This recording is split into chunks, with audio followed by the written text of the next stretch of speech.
ప్రియులారా, మరి నేటి ధ్యానం నిమిత్తం ఏర్పాటు చేయబడినటువంటి వాక్య భాగము ఎఫెసీలకు పౌలు గారు రాసినటువంటి పత్రిక 6వ అధ్యాయము మొదటి 4 వచనాలు నేను చదువుతా ఉన్నాను. మీరు కూడా చాలా జాగ్రత్తగా గమనించాలని మనం చేస్తూ ఉన్నాను. ఎఫెసీలకు రాసినటువంటి పత్రిక 6వ అధ్యాయము మొదటి 4 వచనాలు. పిల్లలారా, ప్రభువునందు మీ తల్లిదండ్రులకు విధేయులైండుడి, ఇది ధర్మమే. నీకు మేలు కలుగునట్లు నీ తండ్రిని తల్లిని సన్మానింపుము, అప్పుడు నువ్వు భూమి మీద దీర్ఘాయుష్మంతుడగుదువు. ఇది వాగ్దానముతో కూడిన ఆజ్ఞలలో మొదటిది. తండ్రులారా, మీ పిల్లలకు కోపము రేపక ప్రభువు యొక్క శిక్షలోనూ బోధలోనూ వారిని పెంచుడి. ఈ మాటలు చాలా సుపరిచితమైనటువంటి మాటలు, మనకు చాలా చాలా పరిచయం ఉన్నటువంటి మాటలు. ఎఫెసీలకు రాసినటువంటి పత్రిక దాదాపుగా 5వ అధ్యాయము 6వ అధ్యాయము ఆ పుస్తకంలో ఎక్కువగా జ్ఞాపకం ఉండేటువంటి అధ్యాయాలు.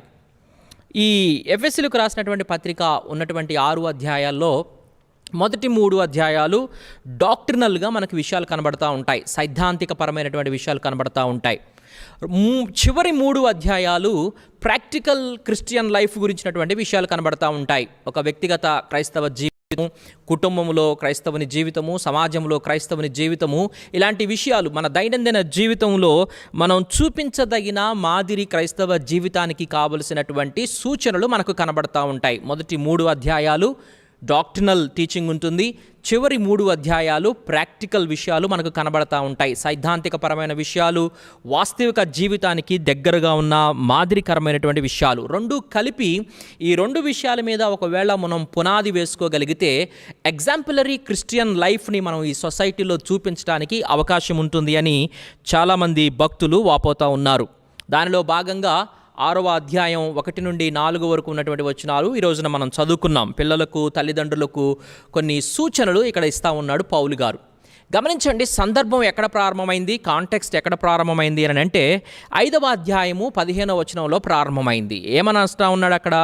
దినములు చెడ్డవి గనుక అని ప్రారంభించాడు. దినములు చెడ్డవని కనుక మీరు అజ్ఞానుల వలె కాక జ్ఞానుల వలె ఉంటూ మీరు సమయాన్ని పోనీయక సద్వినియోగం చేసుకోండి అని మాట్లాడుతూ ఆ కంటిన్యూటీలో మాట్లాడినటువంటి విషయాలు, పిల్లలారా తండ్రులారా అనేటువంటి విషయాలు, పురుషులారా స్త్రీలారా అని మాట్లాడతాడు.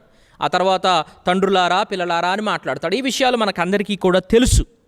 పిల్లరా గమనించండి, ఈ రోజున మనం ఎంచుకున్నటువంటి మన శీర్షిక ప్రొటెక్టెడ్ ఫ్యామిలీస్, భద్రము చేయబడినటువంటి కుటుంబాలు. ఈ సమాజములో, దినములు చెడ్డవిగా ఉన్నటువంటి ఈ సమాజములో భద్రము చేయబడినటువంటి కుటుంబాలుగా క్రైస్తవ కుటుంబం ఎలా ఉంటుంది, లేకపోతే ఒక క్రైస్తవ కుటుంబము ఈ దినములు చెడ్డవిగా ఉన్నటువంటి ఈ సమాజములో భద్రము చేయబడినటువంటి కుటుంబంగా ఎలాగూ ఎదుగుతుంది, ఎలాగూ ఉంటుంది అనేటువంటి విషయాలు నేర్చుకోవడానికి కావలసినటువంటి విషయాలు మనకు ఈ పుస్తకంలో మనం చూడటానికి మనకు అవకాశం ఉంది. తల్లిదండ్రులకు, పిల్లలకు, ప్రత్యేకంగా కుటుంబం అని మాట్లాడుతూ ఉన్నాం కదా, కుటుంబంలో తల్లిదండ్రులు పిల్లలు ఉంటారు కదండి, వారికి సంబంధించినటువంటి సూచనలు ఇక్కడ కనబడతా ఉన్నాయి. భద్రము చేయబడిన, దేవుడు ఆశించిన మాదిరి అయిన కుటుంబంగా ఎప్పుడు ఈ కుటుంబం ఉంటుంది, క్రైస్తవ కుటుంబం అనేటువంటి విషయాలు నేర్చుకోవడానికి మనం ఈ రోజున ప్రయత్నం చేద్దాం. గమనించండి, ఈ దినములు చెడ్డవిగా ఉన్నటువంటి ఈ సమాజములో, నేను మరలా ఈ మాటలు మాట్లాడుతూ ఉన్నాను, దినములు చెడ్డవిగా ఉన్నటువంటి ఈ సమాజములో క్రైస్తవ కుటుంబంగా భద్రము చేయబడిన, దేవుడు ఆశించిన మాదిరి అయినటువంటి ఒక కుటుంబంగా ఒక క్రైస్తవ కుటుంబం ఎలాగూ ఉండగలదు, అలాగూ ఉండటానికి కావలసినటువంటి సూచనలు కుటుంబంలో ఉండేటువంటి తల్లిదండ్రులకు, కుటుంబంలో ఉండేటువంటి పిల్లలకు ఏ సూచనలు ఇవ్వబడ్డాయి అనే దాన్ని మనం ధ్యానం చేసుకోబోతా ఉన్నాం. అక్కడి నుండి కొన్ని పాఠాలు నేర్చుకొని ప్రొటెక్టెడ్ ఫ్యామిలీస్గా ఈ సమాజంలో, ఈ దినములు చెడ్డవిగా ఉన్నటువంటి సమాజంలో మనం ఉండటానికి అవకాశం ఉంది అనేటువంటి విషయాన్ని మనం గమనించాలా. పిల్లలకు చెబుతా ఉన్నాడు కదా, పిల్లలారా మీ తల్లిదండ్రులకు విధేయులై ఉండండి. ఇది సూచన, పిల్లలకు ఇస్తున్నటువంటి సూచన. పిల్లలారా మీ తల్లిదండ్రులకు విధేయులై ఉండండి. భద్రము చేయబడినటువంటి, లేకపోతే భద్రముగా ఉండాలి అని ఆశించినటువంటి కుటుంబంలో పిల్లలకు ఇస్తున్నటువంటి సూచన ఏంటయ్యానంటే, మేబీ పౌలు గారు అనేకమైనటువంటి విషయాలు ఆలోచించి ఉండొచ్చు.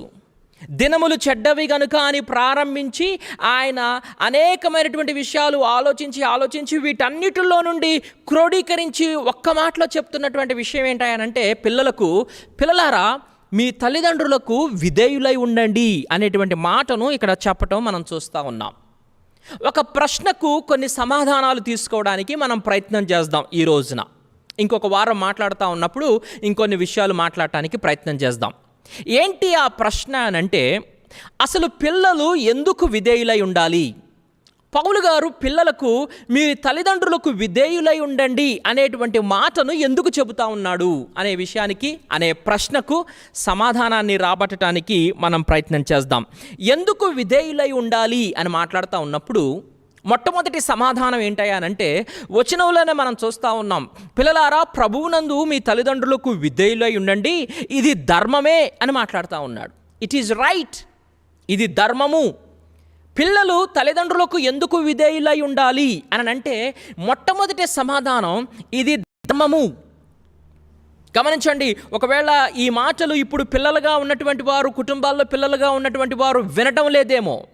నా ఆశ ఏంటంటే, మీరు ఒకవేళ పెద్దలుగా ఈ మాటలు విన్నప్పటికీ కూడా మీ పిల్లలకు ఎప్పుడైనా సమయాన్ని తీసుకొని ఈ మాటలు వినిపించడానికి ప్రయత్నం చేయండి. ఈ మాటలు వారు నేర్చుకోవాలా, ఈ మాటలు వారి మైండ్స్లో చొప్పించబడాలా. బైబిల్ గ్రంథంలో పిల్లలకు పౌలు గారు పరిశుద్ధాత్మ ఆవేశము చేత దేవుడే పౌలు గారి ద్వారా ఇస్తున్నటువంటి ఒక సూచన ఏంటంటే, దినములు చెడ్డవి గనుక పిల్లలారా మీ తల్లిదండ్రులకు మీరు విధేయులై ఉండండి. మీ తల్లిదండ్రులకు మీరు విధేయులై ఉండండి, ఇది ధర్మము. గమనించండి, ఈ ధర్మము అనేటువంటి మాట దేని గురించి మాట్లాడుతూ ఉందా అంటే, it is talking about function of the family. ఒక కుటుంబంలో ఉండవలసినటువంటి ఆ క్రమాన్ని గురించి మాట్లాడుతూ ఉంది. ఇంకొక మాటలో చెప్పాలనంటే, దేవుడు కుటుంబము అనేటువంటి వ్యవస్థకు ఒక ఫంక్షన్ పెట్టాడు. ఈ కుటుంబము అనేటువంటి వ్యవస్థ ఎలాగో పనిచేసుకుంటూ పోవాలి అనేదానికి దేవుడు పెట్టినటువంటి ఫంక్షన్లో ఒక భాగము. దేవుడు కుటుంబానికి ఒక హైరార్కీ డిజైన్ చేశాడు. ఎవరు కుటుంబానికి యజమానుడిగా ఉంటారు, నిర్ణయాలు ఎలా చేయబడతాయి, ఆలోచనలు ఎలా చేయబడతాయి, ఎలాగో అడుగులు ముందుకు వేయబడతాయి, కుటుంబము ముందుకు నడవడానికి సూచిక ఏంటి, మార్గదర్శకత్వం ఏంటి, కుటుంబానికి ఉన్నటువంటి ఉద్దేశం ఏంటి, ఇలాగున దేవుడు కుటుంబాన్ని గురించి అప్పటికే చాలా విషయాలు బైబిల్ గ్రంథంలో చాలా స్పష్టంగా రాయించాడు. There is a hierarchy in family. కుటుంబంలో ఫంక్షన్ ఉంటుంది, కుటుంబంలో హైరార్కీ ఉంటుంది. ఇది దేవుడు ఏర్పాటు చేసింది, కుటుంబ వ్యవస్థలో దేవుడు డిజైన్ చేసింది. అది జరిగించబడటానికి ఆ ఫంక్షన్, ఆ ధర్మము, ఆ హైరార్కీ జరిగించబడటానికి పిల్లలకు చెబుతా ఉన్నాడు, పిల్లలారా మీ తల్లిదండ్రులకు మీరు విధేయులై ఉండండి. మీరు తల్లిదండ్రులకు విధేయత చూపిస్తూ ఉన్నారు అంటే దాని అర్థం ఏంటంటే, అది దేవుని యొక్క వ్యక్తిత్వానికి, దేవుని యొక్క జ్ఞానానికి, దేవుని యొక్క ఆలోచనకు, దేవుని యొక్క చిత్తానికి ముడిపడి ఉంది. త్రియేక దేవుడు తన వ్యక్తిత్వంలో నుండి కుటుంబానికి ఇచ్చినటువంటి ఆ ప్రామాణికత ఏదైతే ఉందో, తన అనంత జ్ఞానములో నుండి కుటుంబ వ్యవస్థకు ఆయన ఏర్పాటు చేసినటువంటి ఫంక్షన్ ఏదైతే ఉందో, తన అనంత జ్ఞానములో నుండి, తన అనంత ఆలోచనల సామర్థ్యములో నుండి కుటుంబ వ్యవస్థకు దేవుడు ఏర్పాటు చేసినటువంటి ఆ హైరార్కీ డిజైన్ ఏంటో, కుటుంబం పట్ల ఆయనకున్నటువంటి చిత్తం ఏంటో, వీటన్నిటికీ ముడిపడి ఉంది. ఏంటయ్యానంటే పిల్లలు తల్లిదండ్రులకు విధేయత చూపించటం. ప్రియమైనటువంటి వారలారా, దినములు చెడ్డవిగా ఉన్నటువంటి ఈ సమాజంలో క్రైస్తవ కుటుంబము భద్రపరచబడినటువంటి కుటుంబంగా ఉండాలి. నా కుటుంబము, మీ కుటుంబము భద్రము చేయబడినటువంటి ప్రొటెక్టెడ్ ఫ్యామిలీగా ఈ సమాజంలో క్రైస్తవ కుటుంబము ఓ ఎగ్జాంపులరీ ఫ్యామిలీగా ఉండాలి అని అంటే, కుటుంబానికి ఉన్నటువంటి తల్లిదండ్రులకు, పిల్లలకు పౌలు గారు పరిశుద్ధాత్మ ఆవేశము చేత ఇస్తున్నటువంటి సూచనల్లో ఒకటి సూచన ఏంటంటే, పిల్లలారా మీ తల్లిదండ్రులకు మీరు విధేయులై ఉండండి, ఇది ధర్మము. It is about function of the family, it is about hierarchy of the family.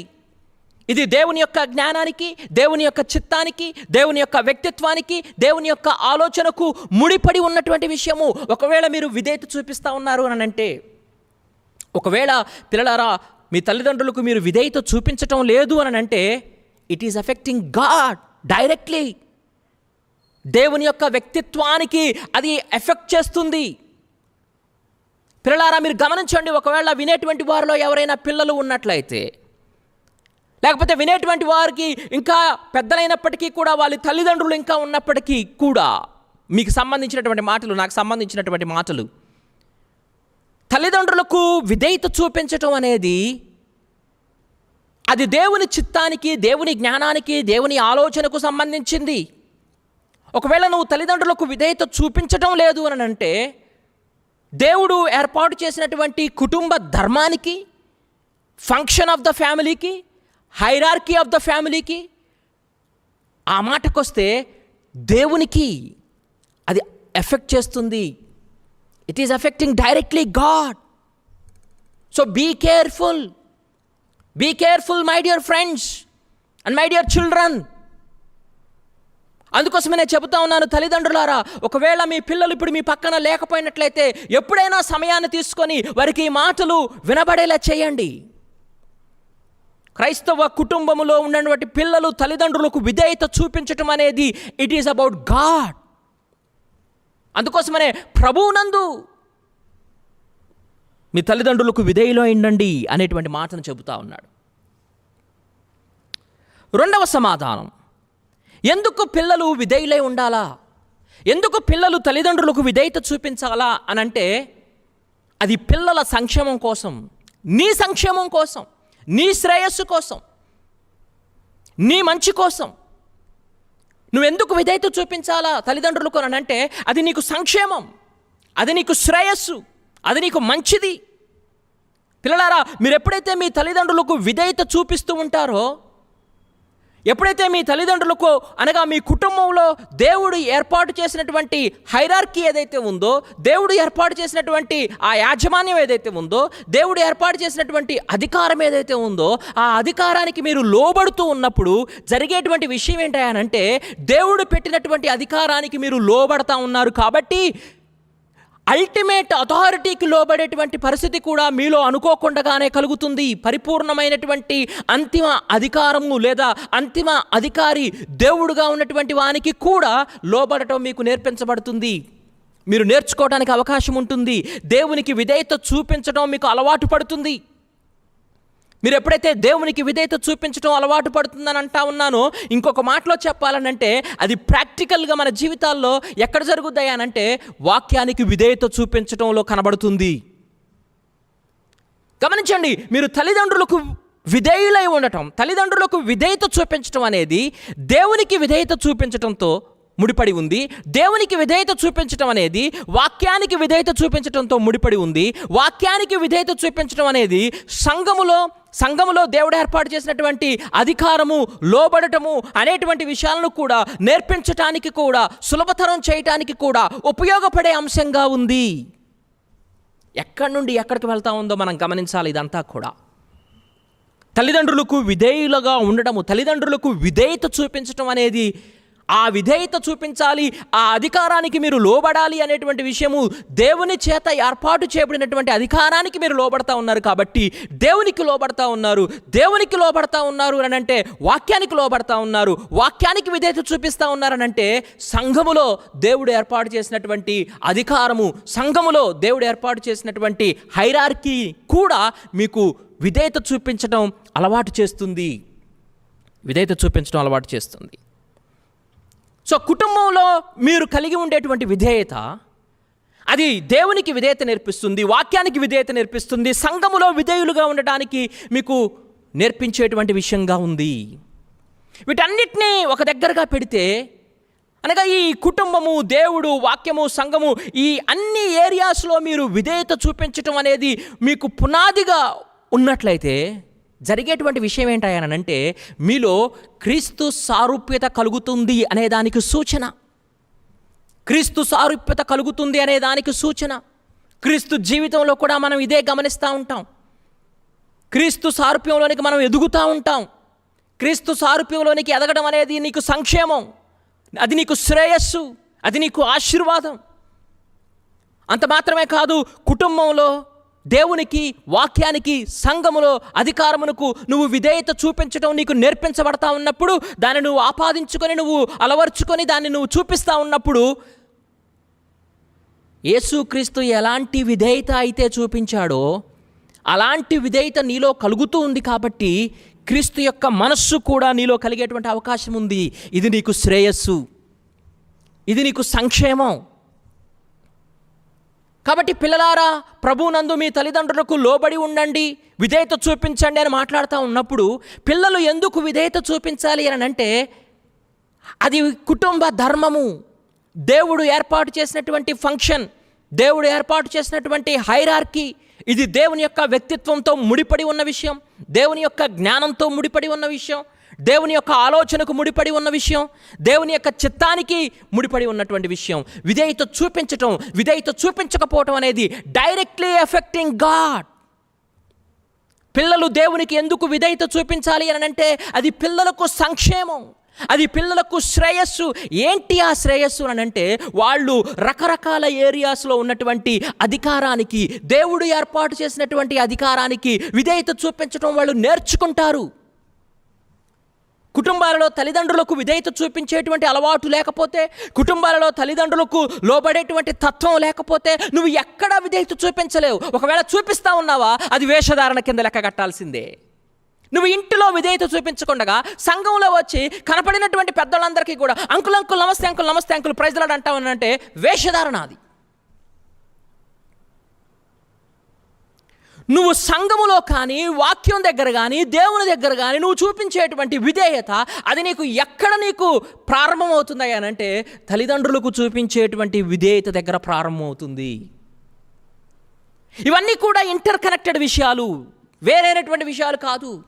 కుటుంబంలో విధేయత, దేవునికి విధేయత, వాక్యానికి విధేయత, సంఘములో విధేయత, ఇవన్నీ కూడా ఒకదానికొకటి లింక్ ఉన్నటువంటి విషయాలు, ముడిపడి ఉన్నటువంటి విషయాలు. ఒక దగ్గర విధేయత లేకుండా ఇంకొక దగ్గర విధేయత చూపించేటువంటి పరిస్థితి లేదు. ఒకవేళ అలా ఉంది అని అంటే something is wrong, something is wrong. ఏంటి సంక్షేమం, ఏంటి శ్రేయస్సు అని అంటే క్రీస్తు సారూప్యము, క్రీస్తు మనస్సు, క్రీస్తు చూపించిన విధేయత నీలో కలుగుతూ ఉంటుంది, నీలో వృద్ధి చెందుతూ ఉంటుంది.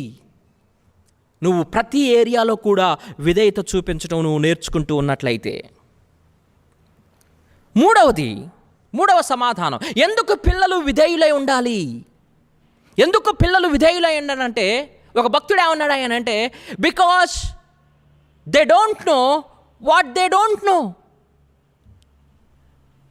వాళ్ళకి ఏం తెలియదో వాళ్ళకు అది తెలియదు. కొంచెం గజిబిజిగా అనిపించేటువంటి స్టేట్మెంట్ ఇది. పిల్లలు ఎందుకు విధేయత చూపించాలనంటే because they don't know what they don't know. వాళ్ళకి ఏమీ తెలియదో అది వారికి తెలియదు. వాళ్ళెంతసేపటికి వాళ్ళ అనుభవంలో ఉన్నటువంటి, వాళ్ళ సామర్థ్యంలో ఉన్నటువంటి, వాళ్ళ జ్ఞానంలో ఉన్నటువంటి అంతవరకే వాళ్ళు చూడగలుగుతారు. కానీ అంతకు మించి వాళ్ళు చూడటానికి వాళ్ళకు అవకాశము లేదు.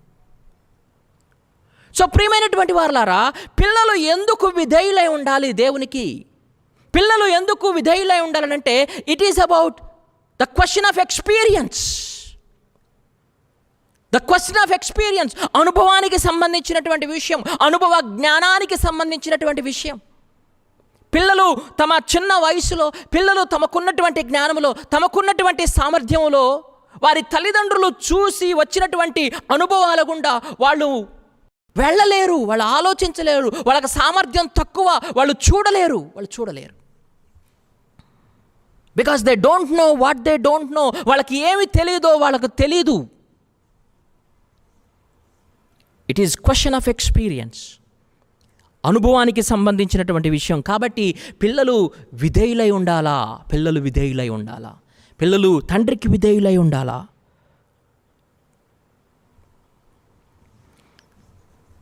పిల్లలు ఎందుకు విధేయులై ఉండాలా తల్లిదండ్రులకు?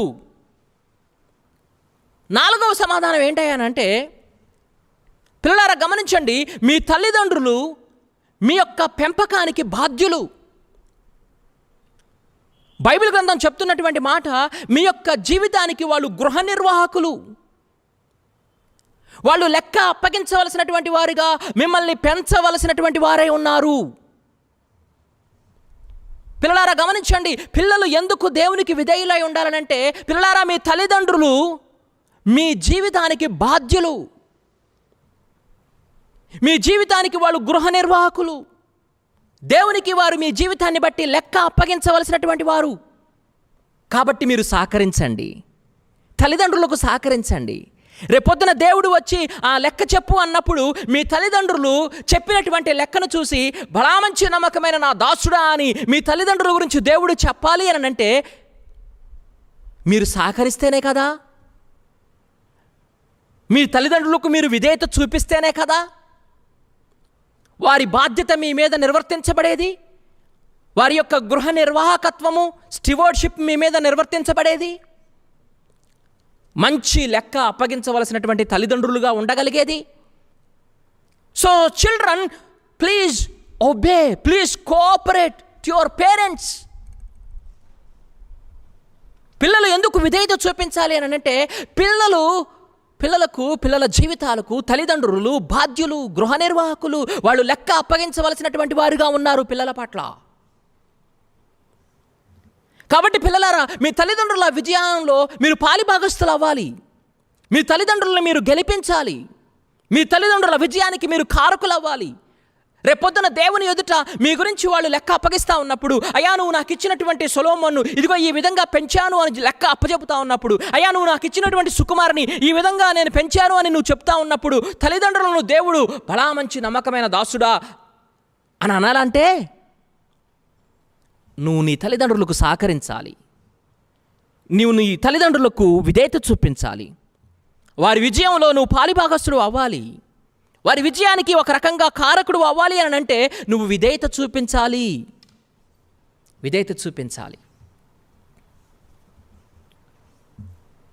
పిల్లలారా, తల్లిదండ్రులకు విధేయులుగా ఉండండి. ఎందుకు పిల్లలు విధేయత చూపించాలి అని అంటే, నీకు మేలు కలుగుతుంది. కింద అంటాడు, నీకు మేలు కలుగునట్లు వారిని సన్మానించుము. ఏంటి ఆ మేలు? ఏం జ్ఞాపకం చేస్తూ ఉన్నాడు? దేవుని యొక్క ఆజ్ఞను జ్ఞాపకం చేస్తూ ఉన్నాడు. 10 ఆజ్ఞల్లో ఒక విషయాన్ని జ్ఞాపకం చేస్తూ ఉన్నాడు. ఆయన నీకు దేవుడుగా ఉంటాడు. ఆజ్ఞలు పాటిస్తే, ఇశ్రాయేలులకు చెప్పినటువంటి మాట ఏంటండి? ఒకవేళ ఇదిగో ఇశ్రాయేలు ఈ ఆజ్ఞలు పాటిస్తే, వీళ్ళు ఈ రీతిగా విధేయత చూపిస్తే, నేను వారికి దేవుడుగా ఉంటాను, వారు నాకు ప్రజలుగా ఉంటారు. వాక్యము, శాసనాలు, కట్టడలు, ఈ మాటలన్నీ కూడా వాక్యానికి సంబంధించినటువంటి మాటలు. ఆజ్ఞలు అంటే వాక్యానికి సంబంధించినటువంటి మాటలు. వాక్యముతో పెనవేయబడినటువంటి జీవితం, దేవుడు నీకు దేవుడుగా ఉండేటువంటి జీవితం. పిల్లలు ఎందుకు విధేయత చూపించాలి అని అంటే, దేవుడు మీకు దేవుడుగా ఉండడానికి, మీ జీవితము వాక్యముతో పెనవేయబడినటువంటి జీవితంగా ఉండడానికి మీరు విధేయత చూపించాలి. మీరు దేవుని కుమారులుగా, కుమార్తెలుగా ఈ లోకంలో ఉండడానికి మీరు దేవునికి, పిల్లలకు, తల్లిదండ్రులకు విధేయత చూపించాలి. గమనించండి, విధేయత చూపించటం అనేది యాక్షన్ అయితే, తల్లిదండ్రులను సన్మానించటం అనేది attitude. Action, attitude towards the word of God.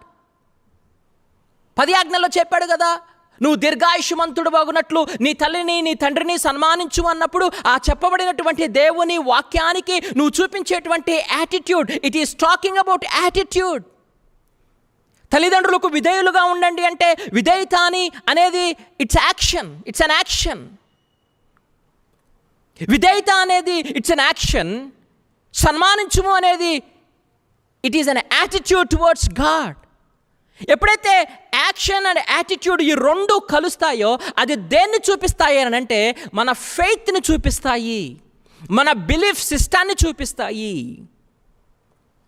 అనగా నేను దేవుణ్ణి ఎందుకు నమ్ముతా ఉన్నాను, ఈ బైబిల్లో ఉన్నటువంటి దేవుడే నిజమైనటువంటి దేవుడని నేను ఎందుకు నమ్ముతా ఉన్నాను, ఈ దేవుడు పెట్టినటువంటి ఆజ్ఞలకు, కట్టడలకు, వాక్యానికి నేను ఎందుకు లోబడతా ఉన్నాను, ఈ రక్షకుడైనటువంటి యేసుక్రీస్తును నాకు ప్రభువుగా నేను ఎందుకు స్వీకరించాను, నేను ఈయనకు సంబంధించినటువంటి వాడును అని నువ్వు ఏదైతే నమ్మకాలు కలిగి ఉన్నావో, విశ్వాసాన్ని కలిగి ఉన్నావో, దాన్ని రుజువు పరిచేది ఏంటంటే, it is your action and it is your attitude. అందుకు పిల్లలు తల్లిదండ్రులకు విధేయులై ఉండాలి. అప్పుడు ఆయన మీకు దేవుడుగా ఉంటాడు, మీరు ఆయనకు పిల్లలుగా ఉంటారు. ప్రియ దేవుని సంగమా, 2 ప్రాముఖ్యమైనటువంటి విషయాలు పిల్లలకు కొన్ని చెప్పాడు, తల్లిదండ్రులకు కొన్ని చెప్పాడు. పిల్లలు ఎందుకు విధేయులుగా ఉండాలి అనే దానికి ఇప్పటి వరకు మనం 5 కారణాలు చూసాం. ఆ ప్రశ్నకు 5 సమాధానాలు వెతికాం. నేను మరలా జ్ఞాపకం చేసి నా మాటలు ముగిస్తాను. పిల్లలు ఎందుకు విధేయత చూపించాలి అని అంటే, ఇది కుటుంబ ధర్మం. దేవుడు కుటుంబానికి ఏర్పాటు చేసినటువంటి ఫంక్షన్. దేవుడు కుటుంబంలో ఇచ్చినటువంటి హైరార్కీ, అనగా దేవుని యొక్క జ్ఞానానికి, దేవుని యొక్క చిత్తానికి, దేవుని యొక్క ఆలోచనకు, దేవుని యొక్క మనస్సుకు ముడిపడి ఉన్నటువంటి విషయం ఇది. పిల్లలు దేవునికి విధేయత చూపించడము, చూపించకపోవడము అనేది it is directly effecting God's character. God's personality, God's wisdom. రెండవ కారణం ఏంటంటే, నువ్వు ఎప్పుడైతే తల్లిదండ్రులకు విధేయత చూపించటం నీ ఇంటిలో నీకు అలవాటుగా ఉంటుందో, దేవుడిచ్చినటువంటి ఆజ్ఞకు లోబడతా ఉన్నప్పుడు నువ్వు దేవుని యొక్క అధికారానికి కూడా లోబడుతూ ఉంటావు. దేవుని యొక్క అధికారానికి నువ్వు లోబడుతున్నావు అనంటే అది వాక్యానికి నువ్వు విధేయత చూపిస్తూ ఉన్నావు అనే దానికి సూచన. వాక్యానికి నువ్వు ఎప్పుడైతే విధేయత చూపిస్తూ ఉంటావో ఆటోమేటిక్గా సంఘములో దేవుడించినటువంటి హైరార్కీ కూడా నువ్వు విధేయత చూపిస్తూ ఉంటావు. కుటుంబము, దేవుడు, వాక్యము, సంఘము ఇంటర్ కనెక్టెడ్గా ఉన్నటువంటి ఈ ఏరియాస్లో నువ్వు ఆటోమేటిక్గా విధేయత చూపించడం నువ్వు నేర్చుకుంటూ ఉంటావు. అది ఎక్కడికి దారితీస్తుంది అనంటే నీలో క్రీస్తు సారూప్యానికి దారితీస్తుంది, నీలో క్రీస్తు మనసుకు దారితీస్తుంది. పిల్లలు ఎందుకు తల్లిదండ్రులకు విధేయులై ఉండాలంటే, because they don't know what they don't know. వాళ్ళకి ఏమి తెలియదో వాళ్ళకి తెలియదు, వాళ్ళకు అనుభవం తక్కువ, అనుభవం లేదు. It is question about experience. So కాబట్టి తల్లిదండ్రులకు విధేయులుగా ఉండాలి. పిల్లలు ఎందుకు తల్లిదండ్రులకు విధేయులై ఉండాలంటే, తల్లిదండ్రులు పిల్లల యొక్క పెంపకాన్ని బట్టి ఈ పిల్లల పెంపకంలో వారు బాధ్యులు, వాళ్ళు గృహ నిర్వాహకులు, స్టివర్డ్స్, వాళ్ళు లెక్క అప్పగించవలసినటువంటి వారు. కాబట్టి రేపొద్దున దేవుని ముందు నిలబడి లెక్క అప్పగించేటప్పుడు విజయుడుగా, విజేతగా నిలబడాలి అని అంటే మీరు సహకరించాలి. మీ తల్లిదండ్రుల విజయానికి మీరు కారణమవ్వాలి. ధైర్యంగా దేవుని ఎదుట నిలబడినప్పుడు మీ గురించి చెప్పగలిగినటువంటి స్థితిలో మీ తల్లిదండ్రులు ఉండటానికి మీరు సహకరించాలి. మీ తల్లిదండ్రుల విజయానికి మీరు కారణం అవ్వాలి. పిల్లలు ఎందుకు విధేయులై ఉండాలి అని అంటే చివరిగా మాట్లాడుతూ ఉన్నాడు, నీకు మేలు కలుగునట్లు నీ తల్లిని నీ తండ్రిని సన్మానించుము. వాక్యానికి ముడిపెడతా ఉన్నాడు, వాక్యముతో పెనవేయబడినటువంటి విషయాన్ని చూపిస్తూ ఉన్నాడు. విధేయత యాక్షన్ గురించి మాట్లాడుతూ ఉంటే సన్మానించడం అనేది యాటిట్యూడ్ గురించి మాట్లాడుతూ ఉంది. ఈ రెండింటినీ కలిపినప్పుడు ఉద్భవించేది ఏంటంటే ఫెయిత్ ఆర్ బిలీఫ్ సిస్టమ్. నేను వారికి దేవుడుగా ఉంటాను, వారు నాకు ప్రజలుగా ఉంటారు. ఈ ఈ ఈ పునాది మీద, ఈ పునాది సత్యాల మీద మనం పిల్లలకు ఈ విషయాలు నేర్పిస్తే, ఈ పునాది సత్యాలు మన పిల్లలు నేర్చుకోగలిగితే, ప్రియమైనటువంటి వారలారా, ఈ దినములు చెడ్డవిగా ఉన్నటువంటి ఈ సమాజములో క్రైస్తవ కుటుంబము ప్రొటెక్టెడ్ ఫ్యామిలీగా ఉండడానికి అవకాశం ఉంది. లేకపోతే సమాజములో, దినములు చెడ్డవిగా ఉన్నటువంటి సమాజములో క్రైస్తవ కుటుంబం కూడా కలిసిపోయేటువంటి ప్రమాదం ఉంది. కలిసిపోయేటువంటి ప్రమాదం ఉంది. కాబట్టి ప్రియ దేవుని సంగమా, దేవుడు వాక్యములో సెలవిచ్చిన రీతిగా ఈ పునాది సత్యాలను పిల్లలకు నేర్పించండి. నేను మరలా జ్ఞాపకం చేస్తూ ఉన్నాను, ఒకవేళ పిల్లలు ఇప్పుడు మీ మధ్య లేకపోతే ఎప్పుడైనా సమయాన్ని తీసుకొని ఈ మాటలు వారికి వినిపించండి. ఈ పునాది సత్యాలతో వారి జీవితాన్ని కట్టండి. అన్ని ఏరియాస్లో విధేయత ఏంటో వాళ్ళకి నేర్పించండి. ఇది మన బాధ్యత. మనం గృహ నిర్వాహకులం, తల్లిదండ్రులుగా మనం లెక్క అప్పగించవలసినటువంటి వారం. దేవుడు ఆ రీతిగా మనల్ని దీవించి ఆశీర్వదించునుగాక. ప్రార్థన చేసుకుందాం. ప్రార్థన చేసుకొని సెలవు తీసుకుందాం. పరమందు ఆసీనుడైన మా ప్రియ పరలోకపు తండ్రి, నీకు వందనాలు, స్తోత్రాలు చెల్లిస్తూ ఉన్నామయ్యా. ఈ రాత్రికాల సమయంలో మరి ఒకసారి సంఘముగా మీ దగ్గరకు వస్తూ ఉన్నాం, మీ వైపు చూస్తూ ఉన్నాం. మా ప్రభువా, దినములు చెడ్డవిగా ఉన్నటువంటి సమాజంలో క్రైస్తవ కుటుంబంగా భద్రము చేయబడినటువంటి ప్రొటెక్టెడ్ ఫ్యామిలీగా మేము ఉండాలి అని అంటే మీరు ఇస్తున్నటువంటి సూచన, తల్లిదండ్రులు పిల్లలకు మీరు ఇస్తున్నటువంటి సూచనలను ధ్యానం చేయడానికి మీరు ఇచ్చిన కృపను బట్టి నీకు స్తోత్రాలు చెల్లిస్తూ ఉన్నాం. ప్రత్యేకంగా ఈ రోజున పిల్లలు తల్లిదండ్రులకు విధేయులుగా ఎందుకు ఉండాలి అనేటువంటి విషయాన్ని మేము చూడటానికి ప్రయత్నం చేశాం.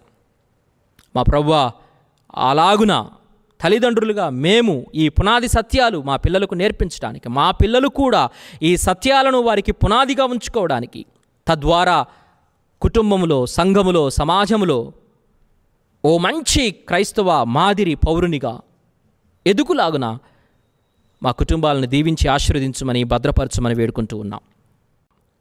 మమ్మల్ని అందరినీ మీ చేతులకు సమర్పించుకుంటూ మరి ఒకసారి నాయనా, ఈ భద్రపరచబడినటువంటి కుటుంబాల విషయమై ఇంకొన్ని విషయాలు నేర్చుకునేంత వరకు మీరు మాకు సహాయం చేయమని మమ్మల్ని అందరినీ మీ చేతులకు అప్పగించుకుంటూ యేసు పరిశుద్ధ నామములో అడిగి వేడుకుంటూ ఉన్నాను తండ్రి, ఆమెన్.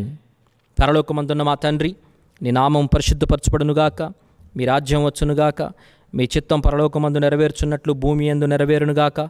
మాకు కావలసిన ఆహారం నేడు మాకు దయచేయము. మా రుణస్థులను మేము క్షమించిన ప్రకారము మా రుణములను క్షమించుము. మమ్మల్ని శోధనలోనికి తేక కీడు నుండి తప్పించుము. ఎందుకంటే రాజ్యము, బలము, మహిమ నిరంతరము నీవై ఉన్నవి తండ్రి. ఆమెన్.